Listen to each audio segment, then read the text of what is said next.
ಓಂ ಗಂ ಗಣಪತಯೇ ನಮಃ. ಹರಿ ಓಂ ನಮಃ ಶಿವಾಯ. ನಮಸ್ಕಾರ. ನಾನು ಶ್ರೀಮತಿ ಸುಗುಣ, ಜ್ಯೋತಿಷ್ಯ ವಿದ್ವಾನ್ ಆಚಾರ್ಯ. ಮನುಷ್ಯನ ಪ್ರಜ್ಞೆಯ ಅವಸ್ಥೆಗಳ ಬಗ್ಗೆ ಮಾತಾಡ್ತಾ ಇದ್ದೇನೆ. ಪ್ರಜ್ಞೆಯ ಅವಸ್ಥೆಯಾದಂತಹ ಸ್ವಪ್ನಾವಸ್ಥೆಯ ಬಗ್ಗೆ ನಾನು ಸ್ವಪ್ನದ ಬಗ್ಗೆ ಕಳೆದ ಒಂದು ವಿಡಿಯೋದಲ್ಲಿ ತಿಳಿಸಿದ್ದೆ. ಆ ಸಂಬಂಧಪಟ್ಟಂತೆ ಕೆಲವು ಪ್ರಶ್ನೆಗಳನ್ನು ಕೇಳಿದರು. ನಿಮ್ಮದೇ ಆದಂತಹ ಒಂದು ಭಾವ, ಅರ್ಥೈಸಿಕೊಳ್ಳುವಂತಹ ಮನಸ್ಸಿನಿಂದ, ತಿಳುವಳಿಕೆಯಿಂದ ಕೇಳಿದ್ರಿ. ಕೆಲವರು ಅದಕ್ಕೆ ಸ್ಟೋರಿಯನ್ನೇ ಮಾಡಿ ನನ್ನಲ್ಲಿ ತಿಳಿಸಿರುವಂಥದ್ದು. ಅಂದರೆ ಪ್ರಶ್ನೆಗಳು ಏನೇ ಇದ್ದರೂ ಮನುಷ್ಯ ಹೇಗೆ ವಿಷಯಗಳನ್ನು ಅರ್ಥೈಸಿಕೊಳ್ತಾರೆ ಅಂದರೆ ಅನುಭವದಿಂದ. ಒಬ್ಬ ಮನುಷ್ಯ ಒಂದು ವಿಷಯವನ್ನು ಅರ್ಥೈಸಿಕೊಳ್ಬೇಕಾದ್ರೆ ಅನುಭವ ಆದರೆ ಹೌದು ಇದು ನಿಜ ಅಂತಾರೆ. ಆ ವ್ಯಕ್ತಿಗೆ ಅನುಭವ ಆಗಿಲ್ಲ ಅಂದರೆ ಇಲ್ಲ ಇದು ಸುಳ್ಳು ಅಂತ ಹೇಳ್ತಾರೆ. ಇಷ್ಟೇ ಜಗತ್ತು. ಅರ್ಥ ಮಾಡ್ಕೋಬೇಕು. ಈ ಪರ ಮತ್ತು ವಿರೋಧ ಇವೆಲ್ಲವೂ ಹೀಗೆ ಸೃಷ್ಟಿಯಾಗುತ್ತೆ ವಿಷಯಗಳಲ್ಲಿ. ಅರ್ಥ ಆದವರು, ಅನುಭವ ಆದವರು ಅದನ್ನು ಇದೆ, ಹೀಗೆ, ಸರಿ ಅಂತಾರೆ. ಅನುಭವ ಇಲ್ಲದವರು, ಅರ್ಥ ಆಗದೇ ಇರುವವರು ಅದನ್ನು ಇಲ್ಲ ಅನ್ನುವಂತಹ ವಾದವನ್ನು ಮಾಡ್ತಾರೆ. ಈ ಸೃಷ್ಟಿಯಲ್ಲಿ, ಈ ಸಮಾಜದಲ್ಲಿ ಇಂಥ ಎಲ್ಲ ವಿಷಯಗಳ ಬಗ್ಗೆಯೂ ನಾವು ಅಲ್ಲಲ್ಲಿ ನೋಡ್ತಾ ಇರ್ತೇವೆ.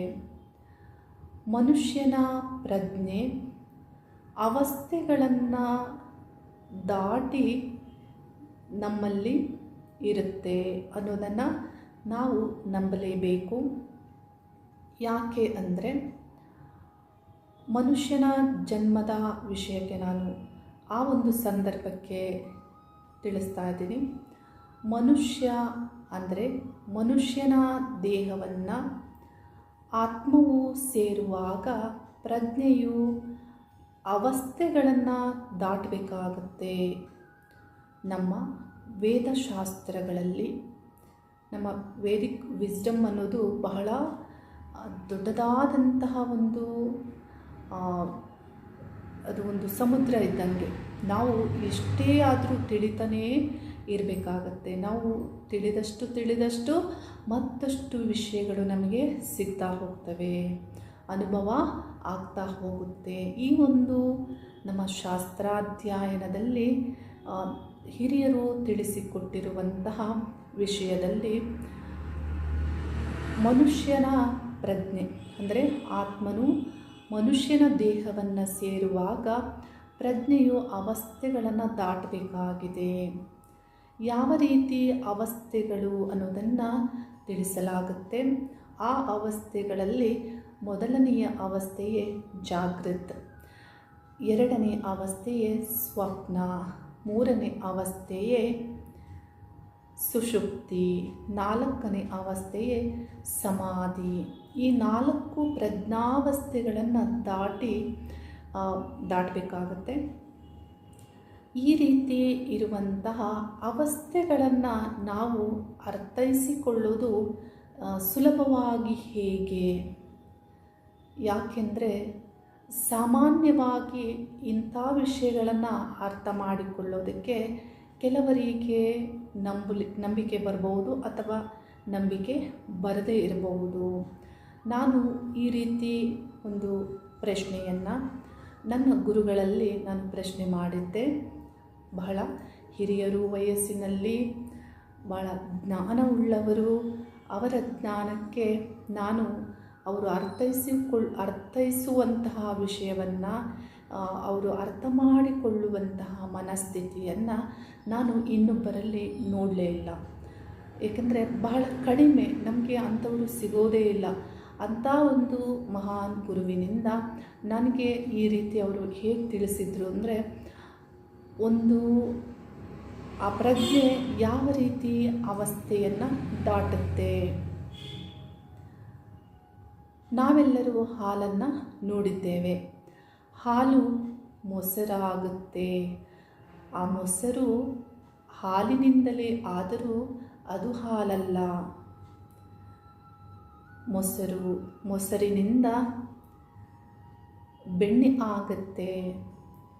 ಮೊಸರಿನಿಂದ ಬೆಣ್ಣೆ ಆದರೂ ಅದು ಮೊಸರಲ್ಲ, ಬೆಣ್ಣೆಯಿಂದ ತುಪ್ಪ ಆಗುತ್ತೆ, ಆದರೂ ಅದು ಬೆಣ್ಣೆ ಅಲ್ಲ, ತುಪ್ಪ. ಈ ಒಂದು 4 ಅವಸ್ಥೆಗಳನ್ನು ನಾವು ನೋಡಬಹುದು. ಮೂಲ ಒಂದೇ. ಈ ರೀತಿ ಅವರು ಈ ವಿಷಯವನ್ನು, ಪ್ರಜ್ಞಾವಸ್ಥೆಯನ್ನು ನನಗೆ ಅರ್ಥೈಸಿದರು. ಹೇಗೆ ಇದು ಒಂದಕ್ಕೊಂದು ಲಿಂಕ್ ತಗೊಂಡು ದಾಟಿ ಅವಸ್ಥೆಗಳನ್ನು ಪಡೆದುಕೊಳ್ಳುತ್ತೆ ಅನ್ನೋದನ್ನು ಆ ರೀತಿ ಅರ್ಥೈಸಿಕೊಳ್ಬೇಕಾಗತ್ತೆ. ನಾವೆಲ್ಲರೂ ಈ ಒಂದು ಬಹಿರ್ಪ್ರಜ್ಞಾ ಲೋಕದಲ್ಲಿ ಇದ್ದೇವೆ. ಅಂದರೆ ನಾವು ಈ ಒಂದು ಹೊರಗಿನ ಜಗತ್ತಿನ ಒಂದು ಜಾಗೃತಿಯಲ್ಲಿ ಇದ್ದೇವೆ. ಈ ಒಂದು ಜಗತ್ತಿನಲ್ಲಿ ಹಾಲು ಮೊಸರಾಗೋದು, ಬೆಣ್ಣೆಯಾಗೋದು, ತುಪ್ಪವಾಗೋದು ನಮಗೆ ತಿಳಿದಿದೆ ಅನುಭವದಲ್ಲಿ. ಇದನ್ನು ನಾವು ಈ ಒಂದು ಪ್ರಜ್ಞಾವಸ್ಥೆಯ ಬಗ್ಗೆಯೂ ನಾವು ಈ ರೀತಿ ಅರ್ಥೈಸಿಕೊಳ್ಬೇಕಾಗಿದೆ. ಈ ಜಾಗೃತ ಅನ್ನುವಂತಹ ಅವಸ್ಥೆ, ಈ ಅವಸ್ಥೆಯಲ್ಲಿ ನಾವು ಈ ಪ್ರಜ್ಞೆ ಯಾವ ರೀತಿ ಇರುತ್ತೆ ಅನ್ನೋದು ನಾವು ತಿಳ್ಕೋಬೇಕಾಗಿದೆ. ಅದರಲ್ಲಿ ಬಹಿರ್ಪ್ರಜ್ಞೆ ಅಂದರೆ ಈ ಸ್ಥೂಲವಾದಂತಹ ವಿಷಯ ವಸ್ತುಗಳ ಅನುಭವದ ಪ್ರಜ್ಞೆ ಆಗಿದೆ. ಸ್ಥೂಲ ವಸ್ತುಗಳು ಅಂದರೆ ಈ ದೇಹ ಆಗ್ಬೋದು, ಈ ಅಂದರೆ ಹೊರಗಿನ ಜಗತ್ತಿನ ವಿಷಯಗಳು, ಈ ಸಂಬಂಧಪಟ್ಟಂತಹ ಪ್ರಜ್ಞಾವಸ್ಥೆ ಅದು ಆಗಿದೆ. ಎರಡನೆಯದು ಸ್ವಪ್ನಾವಸ್ಥೆ. ಈ ಸ್ವಪ್ನಾವಸ್ಥೆಯ ಬಗ್ಗೆ ನಾನು ಆ ಒಂದು ಅವಸ್ಥೆಯಲ್ಲಿ ಆತ್ಮ ಹೇಗೆ ಏನೇನು ಮಾಡುತ್ತೆ ಅನ್ನೋದನ್ನು, ಎಲ್ಲೆಲ್ಲಿ ಪ್ರವೇಶ ಆಗುತ್ತೆ, ಸಂಚಾರ ಆಗುತ್ತೆ ಅನ್ನೋದು ಕಳೆದ ಒಂದು ವಿಡಿಯೋದಲ್ಲಿ ತಿಳಿಸಿಕೊಟ್ಟಿದ್ದೆ. ಅದರ ಬಗ್ಗೆ ಸಂಬಂಧಪಟ್ಟಂತೆ ಇದು ಈ ಒಂದು ಮುಂದುವರಿದಂತಹ ವಿಷಯಗಳಾಗಿದೆ. ಎರಡನೇ ಅವಸ್ಥೆಯೇ ಸ್ವಪ್ನಾವಸ್ಥೆ. ಈ ಅವಸ್ಥೆಯಲ್ಲಿ ಮನುಷ್ಯನ ಪ್ರಜ್ಞೆ ಹೇಗಿರುತ್ತೆ? ಮನುಷ್ಯನ ಪ್ರಜ್ಞೆಯು ಅಂತರ್ಪ್ರಜ್ಞೆಯಿಂದ ಇರುತ್ತೆ. ಅಂತರ್ಪ್ರಜ್ಞೆ ಅಂದರೆ ನಾವಿಲ್ಲಿ ಅರ್ಥೈಸಿಕೊಳ್ಬೇಕು ಅಂದರೆ ಒಂದು ಒಳ ಜಗತ್ತು. ಅಂದರೆ ನಮ್ಮ ಪೂರ್ವಕರ್ಮಗಳ ವಿಷಯಗಳಾಗಿರ್ಬೋದು, ಪೂರ್ವಕರ್ಮಗಳ ಸಂಸ್ಕಾರಗಳಾಗಿರ್ಬೋದು, ಇದರ ಒಂದು ಜ್ಞಾನ ಇರುತ್ತೆ. ಅಂದರೆ ಆ ಸಂಸ್ಕಾರಗಳು ನಮಗೆ ಪೂರ್ವಕರ್ಮದ ಒಂದು ಕರ್ಮದಿಂದ ಬಂದರೂ ಆ ಸಂಸ್ಕಾರಗಳ ಜ್ಞಾನವನ್ನು ಇಲ್ಲಿ ಈ ಒಂದು ಒಳ ಅಂತರ್ಪ್ರಜ್ಞೆ ಅಂತ ಇಲ್ಲಿ ಇದನ್ನು ವಿಸ್ತಾರವಾಗಿ ತಿಳಿಸಲಾಗುತ್ತೆ. ಈ ಅವಸ್ಥೆಯನ್ನು ಸ್ವಪ್ನಾವಸ್ಥೆ ಅನ್ನಲಾಗುತ್ತೆ. ಮತ್ತು ಮೂರನೆಯದು ಸುಷುಪ್ತಿ. ಈ ಸುಷುಪ್ತಿ ಅವಸ್ಥೆಯಲ್ಲಿ ಪ್ರಜ್ಞೆ ಹೇಗಿರುತ್ತೆ? ಮಾನವನ ಪ್ರಜ್ಞೆ ಹೇಗಿರುತ್ತೆ? ಇದೊಂದು ರೀತಿಯ ನಿದ್ರಾ ಅವಸ್ಥೆ ಆಗಿರುತ್ತೆ. ಯಾವ ರೀತಿ? ಬಹಿರ್ಪ್ರಜ್ಞೆ ಅಂದರೆ ಹೊರಗಿನ ಪ್ರಜ್ಞೆ ಮತ್ತು ಒಳಗಿನ ಪ್ರಜ್ಞೆ ಇದೆರಡನ್ನೂ ಮೀರಿ ಆನಂದವಾಗಿ ಆತ್ಮ ಪ್ರಜ್ಞೆಯು ತನ್ನಲ್ಲಿ ತಾನು ಲೀನವಾಗಿ ನಿದ್ರಾವಸ್ಥೆಯಲ್ಲಿ ಇರುವಂತಹ ಆ ಒಂದು ಪ್ರಜ್ಞಾವಸ್ಥೆಯನ್ನು ಇಲ್ಲಿ ಸುಷುಪ್ತಿಯಲ್ಲಿ ಅನ್ನೋದನ್ನು ಅಂದರೆ ಇದರ ಬಗ್ಗೆ ತಿಳಿಸಲಾಗುತ್ತೆ. ಇದರ ಅನುಭವ ಹೇಗೆ ಯಾರಿಗೆ ಆಗುತ್ತೆ ಅಂದರೆ ಬಹಳಷ್ಟು ಇದಕ್ಕೆ ತಿಳುವಳಿಕೆ ಬೇಕಾಗುತ್ತೆ. ಸೂಕ್ಷ್ಮವಾದಂತಹ ಗ್ರಹಿಸುವಂತಹ ಮತ್ತು ಆ ಒಂದು ಅನುಭವಕ್ಕೆ ನಮಗೆ ಇಚ್ಛೆ ಇರಬೇಕಾಗತ್ತೆ. ಮನಸ್ಸಿಲ್ಲದೆ ನಾವು ಏನನ್ನು ಅನುಭವ ಪಡೆಯಲು ಸಾಧ್ಯವಿಲ್ಲ. ಈ ಸುಷುಪ್ತಿಯಲ್ಲಿ, ಈ ಅವಸ್ಥೆಯಲ್ಲಿ ಆತ್ಮನು ತನ್ನಲ್ಲಿ ತಾನು ಲೀನವಾಗುವಂತಹ ಒಂದು ಆನಂದಮಯವಾದಂತಹ ಅವಸ್ಥೆಯಾಗಿರುತ್ತೆ. ಬಹಿರ್ಪ್ರಜ್ಞೆ ಮತ್ತು ಅಂತರ್ಪ್ರಜ್ಞೆಯನ್ನು ಮೀರಿದಂತಹ ಒಂದು ಪ್ರಜ್ಞೆಯಾಗಿರುತ್ತೆ. ನಾಲ್ಕನೇ ಅವಸ್ಥೆಯೇ ಸಮಾಧಿ. ಈ ನಾಲ್ಕನೇ ಅವಸ್ಥೆಯಲ್ಲಿ ಸಮಾಧಿಯ ಈ ಸ್ಥಿತಿಯಲ್ಲಿ ಈ ಪ್ರಜ್ಞೆ ಹೇಗಿರುತ್ತೆ, ಮನುಷ್ಯನ ಪ್ರಜ್ಞೆ ಹೇಗಿರುತ್ತೆ ಅನ್ನೋದನ್ನು ನಾವು ತಿಳಿಬಹುದು. ಈ ಒಂದು ಅವಸ್ಥೆಯಲ್ಲಿ ಆ ಪ್ರಜ್ಞೆಯು ಒಂದು ಶುದ್ಧವಾದಂತಹ ಒಂದು ಚೈತನ್ಯ, ಅಂದರೆ ಅಂತರ್ಪ್ರಜ್ಞೆ, ಬಹಿರ್ಪ್ರಜ್ಞೆ ಇದೆಲ್ಲವನ್ನ ಮೀರಿ ತನ್ನಲ್ಲಿ ತಾನು ಲೀನವಾದಂತಹ ಆ ಒಂದು ಆತ್ಮನ ಸ್ಥಿತಿ ಹೇಗೆ ಇರುತ್ತೆ ಅನ್ನೋದನ್ನು ನಾವಿಲ್ಲಿ ಅರ್ಥೈಸಿಕೊಳ್ಬೇಕಾಗತ್ತೆ. ಆಕಾಶವೇ ತಲೆ, ಆಕಾಶವೇ ತಲೆ, ಸೂರ್ಯನೇ ಕಣ್ಣು, ಹೃದಯವೇ ಬೆಂಕಿ, ನೀರು ಹೊಟ್ಟೆ, ಹಾಗೆ ಪೃಥ್ವಿಯೇ ತನ್ನ ಪಾದಗಳು. ಈ ಒಂದು ರೀತಿಯಲ್ಲಿ ತನ್ನಲ್ಲಿ ತಾನು ಈ ಒಂದು ಏನಿದೆ ಬ್ರಹ್ಮಾಂಡ ಅನ್ನೋದು ಏನಿದೆ, ಯಾವ ಶಕ್ತಿಯಿಂದ ಆಗಿದೆ, ಇದರಲ್ಲಿ ತನ್ನಲ್ಲಿ ತಾನು ಲೀನವಾಗುವಂಥದ್ದು. ಅಂದರೆ ಈ ಉಸಿರು, ಹವೆ ಏನಿದೆ ಅದನ್ನೇ ಉಸಿರು ಅನ್ನೋದನ್ನು ಇಲ್ಲಿ ನಾವಿಲ್ಲಿ ಅರ್ಥೈಸಿಕೊಳ್ಬೇಕು. ಎಲ್ಲವನ್ನ ನಾನೇ ಅಂದರೆ ಎಲ್ಲರಲ್ಲಿ ನಾನು ಅಂದುಕೊಳ್ಳುವಂತಹ ಒಂದು ಅವಸ್ಥೆ, ಈ ಪ್ರಜ್ಞಾವಸ್ಥೆಯನ್ನೇ ಸಮಾಧಿ ಅವಸ್ಥೆ ಅನ್ನೋದನ್ನು ಇಲ್ಲಿ ಅರ್ಥೈಸಿಕೊಳ್ಬೇಕು. ಈ ಅವಸ್ಥೆಯನ್ನು, ಈ 4 ಅವಸ್ಥೆಗಳನ್ನು ಆತ್ಮ ದೇಹವನ್ನು ಸೇರುವಾಗ ಈ ಪ್ರಜ್ಞಾವಸ್ಥೆಗಳನ್ನು ದಾಟಬೇಕಾಗತ್ತೆ. ಈ ರೀತಿ ದಾಟಿದಂತಹ ಈ ಒಂದು 4ನೇ ಈ ಸಮಾಧಿ ಅವಸ್ಥೆಯಲ್ಲಿ ಇದನ್ನು ಇನ್ನು ಮುಂದುವರೆದು ತಿಳಿಸೋದಾದರೆ ನಮ್ಮ ಹಿರಿಯರು ಈ 19 ಸಾಧನಗಳನ್ನು ಈ ಸಾಧನೆಗಳಿಗಾಗಿ ತಿಳಿಸಿದ್ದಾರೆ. ಯಾವ ರೀತಿ ಅಂದರೆ ಪಂಚೇಂದ್ರಿಯಗಳು, ಪಂಚ ಕರ್ಮೇಂದ್ರಿಯಗಳು, ಪಂಚಕ್ರಿಯೇಂದ್ರಿಯಗಳು, ಹಾಗೆ ಹೃದಯ, ಮನಸ್ಸು, ಅಹಂಕಾರ, ಬುದ್ಧಿ ಇವೆಲ್ಲವನ್ನು ಅವರು ತಿಳಿಸ್ತಾರೆ. ಈ ಒಂದು ಸಾಧನೆಗಳಿಂದ ನಾವು ಸಾಧನೆಗಳನ್ನು ಮಾಡಬೇಕಾಗತ್ತೆ ಅನ್ನೋದನ್ನು ಈ ಒಂದು ಅವಸ್ಥೆಗಳಲ್ಲಿ ಅವರು ತಿಳಿಸ್ತಾರೆ. ಈ ಸಂಬಂಧಪಟ್ಟಂತೆ ಬಹಳಷ್ಟು ವಿಷಯಗಳು ನಮ್ಮ ಗ್ರಂಥಗಳಲ್ಲಿ ನಮ್ಮ ಹಿರಿಯರು ರಚನೆ ಮಾಡಿರುವಂತಹ ಮತ್ತು ಅವರು ಚರ್ಚೆ ಮಾಡಿರುವಂತಹ ಗ್ರಂಥಗಳಲ್ಲಿ ಸಿಗುತ್ತೆ. ಇದನ್ನು ಅರ್ಥೈಸಿಕೊಳ್ಳೋದಕ್ಕೆ ಮನಸ್ಸು ಬೇಕು ಮತ್ತು ಅನುಭವ ಬೇಕಾಗುತ್ತೆ. ಇದನ್ನು ನಮಗೆ ಒಂದು ದ್ವಂದ್ವ ಬಂದಾಗ ಇದನ್ನು ನಮಗೆ ಸರಿಯಾಗಿ ತಿಳುವಳಿಕೆ ನೀಡಲು ಅಂತಹ ಒಂದು ಮಹತ್ವದ ಜ್ಞಾನವುಳ್ಳಂತಹ ಮಹಾನ್ ಜ್ಞಾನಿಯಾದಂತಹ ಗುರುಗಳು ಬೇಕಾಗುತ್ತೆ. ಅಂಥ ಗುರುಗಳು ಇದ್ದಾಗ ನಮ್ಮಲ್ಲಿ ಏನೇ ಒಂದು ಸಂದೇಹ ಬಂದಾಗ ಅವರು ಅದನ್ನು ಬಹಳ ಸರಳವಾಗಿ ಬಿಡಿಸಿ ಹೇಳ್ತಾರೆ ನಮಗೆ. ಆಗ ಇಂತೆಲ್ಲ ಒಂದು ವಿಷಯಗಳು ನಮಗೆ ಅರ್ಥೈಸಿಕೊಳ್ಳೋದಕ್ಕೆ ಸಾಧ್ಯವಾಗುತ್ತೆ. ಈ ಒಂದು ಅವಸ್ಥೆಯಲ್ಲಿ ಮನುಷ್ಯ ಈ ಪ್ರಜ್ಞೆ ಏನು ಪಡೆದುಕೊಳ್ಳುತ್ತೆ ಮತ್ತು ಯಾವ ಒಂದು ಅವಸ್ಥೆಯಲ್ಲಿ ಇರುತ್ತೆ ಅಂದರೆ ಈ ಸಮಾಧಿ ಅವಸ್ಥೆಯಲ್ಲಿ ಈ ಒಂದು ಆಕಾಶವೇ ತಲೆ, ಹೃದಯವೇ ಅಗ್ನಿ.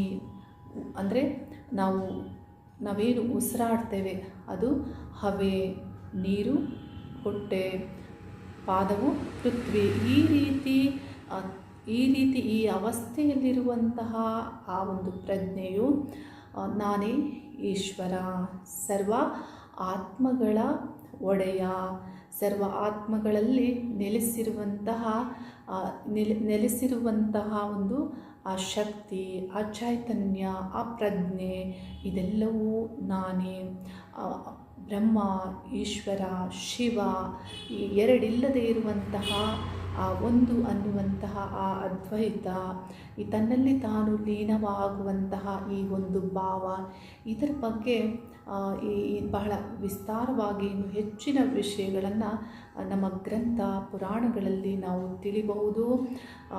ಯಾವುದೇ ಒಂದು ವಿಷಯಗಳನ್ನು ತಿಳಿದುಕೊಳ್ಳುವಂತಹ ಮನೋ ಇಚ್ಛೆ ಇದ್ದರೆ ನೀವು ಅದಕ್ಕೆ ಪ್ರಯತ್ನವನ್ನು ಪಡಬೇಕಾಗುತ್ತೆ. ಏಕೆಂದರೆ ನಾನಿಲ್ಲಿ ನಿಮಗೆ ನೇರವಾಗಿ ಗ್ರಂಥಗಳನ್ನು ಹೇಳ್ತಾ ಇಲ್ಲ. ಯಾಕೆ ಹೇಳ್ತಾ ಇಲ್ಲ ಅಂತ ಹೇಳಿದರೆ ನಿಮಗೆ ಇಚ್ಛೆ ಇದ್ದರೆ ನೀವು ಅದನ್ನು ಹುಡುಕಾಟ ಮಾಡಬೇಕಾಗತ್ತೆ.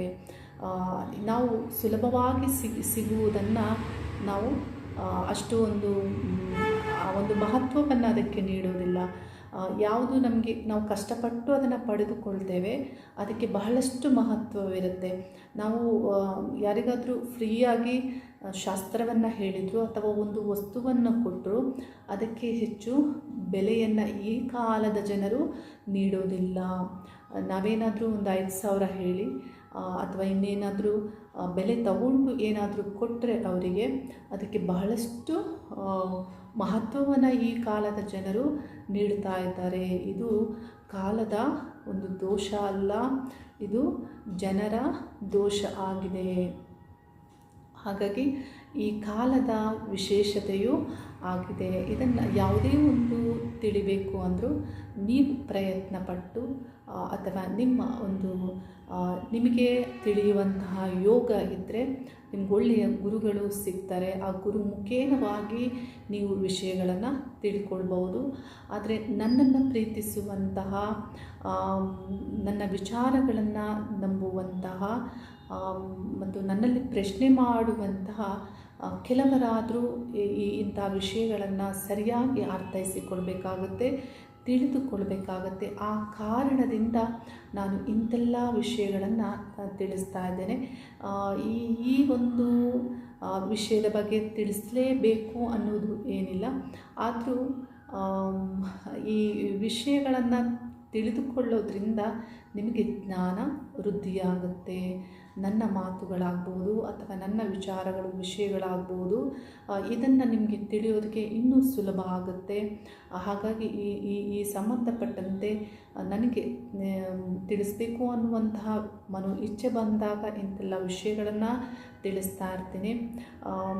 ಯಾವುದೇ ಒಂದು ವಿಷಯಗಳನ್ನು ನೀವು ಕೇಳುವಂತಿದ್ದರೂ ನೀವು ಕಮೆಂಟಲ್ಲಿ ನೀವು ಪ್ರಶ್ನೆ ಮಾಡ್ಬೋದು ಅಥವಾ ನನಗೆ ವಾಟ್ಸಪ್ ಮಾಡ್ಬೋದು. ಹೆಚ್ಚಿನ ಒಂದು ವಿಷಯಗಳನ್ನು ಯಾವುದೇ ವಿಷಯಗಳಿದ್ದರೂ ಮುಂದಿನ ವಿಡಿಯೋಗಳಲ್ಲಿ ನಾನು ತಿಳಿಸಿಕೊಡ್ತೇನೆ. ಏಕೆಂದರೆ ನಮ್ಮ ಶಾಸ್ತ್ರಗಳಾಗ್ಬೋದು, ಪುರಾಣಗಳು, ಹಾಗೆ ನಮ್ಮ ಹಿರಿಯರು ತಿಳಿಸಿಕೊಟ್ಟಿರುವಂತಹ ಎಲ್ಲ ವಿಷಯಗಳನ್ನು ನಾವು ಆಳವಾಗಿ ಅರ್ಥೈಸಿಕೊಳ್ಬೇಕಾಗುತ್ತೆ. ನಮ್ಮ ಬ್ರಹ್ಮಾಂಡವು ಅಷ್ಟೇ ದೊಡ್ಡದಾಗಿದೆ. ನಾವು ಏನೇ ತಿಳಿದರೂ ಒಂದಿಷ್ಟು ಮಾತ್ರವೇ ಅದು ಸಾಧ್ಯವಾಗಿರುತ್ತೆ. ಆ ಒಂದಿಷ್ಟರಲ್ಲಿ ನಾವು ಸರಿಯಾಗಿ ತಿಳ್ಕೊಬೇಕಾಗತ್ತೆ. ನನ್ನ ಮಾತುಗಳನ್ನು ಕೇಳ್ತಾ ಇರುವಂತಹ ನಿಮಗೆಲ್ಲರಿಗೂ ಶುಭವಾಗಲಿ. ಶಿವನಾರಾಯಣರಲ್ಲಿ ಪ್ರಾರ್ಥನೆ ಮಾಡ್ತೇನೆ. ಶಿವನಾರಾಯಣರ ಅನುಗ್ರಹ ಇರಲಿ. ನಿಮಗೆ ಜ್ಞಾನ ವೃದ್ಧಿಯಾಗಲಿ, ತಿಳುವಳಿಕೆ, ಪ್ರಜ್ಞೆ, ಈ ಬ್ರಹ್ಮಾಂಡದ ಸಂಬಂಧಪಟ್ಟಂತಹ ಅರಿವು ನಿಮ್ಮಲ್ಲಿ ಹೆಚ್ಚು ವೃದ್ಧಿಯಾಗಲಿ ಅನ್ನುವಂತಹ ಪ್ರಾರ್ಥನೆ ಮಾಡುತ್ತಾ ಶುಭವಾಗಲಿ. ಹರಿ ಓಂ ನಮಃ ಶಿವಾಯ.